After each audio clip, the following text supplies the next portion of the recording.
বেশ লম্বা সময় ধরে ঝুলে আছে কক্সবাজারে বাফুফের টেকনিক্যাল সেন্টার প্রজেক্ট। ফিফা থেকে অর্থ বরাদ্দ হয়ে আছে ঠিকই, কিন্তু সুবিধাজনক জায়গা না পাওয়ায় এই স্থবিরতা।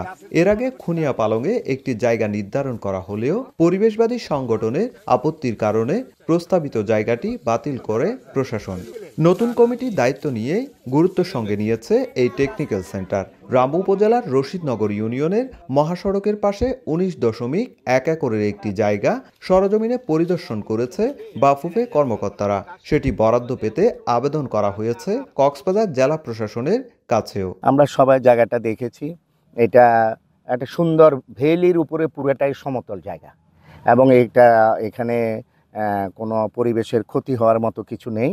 আমরা সুন্দরভাবে এখানে বাফুফের যদি জেলা প্রশাসন আমাদেরকে জায়গাটা বরাদ্দ দেয়, আশা করি দিবে, ওনারাও পজিটিভ।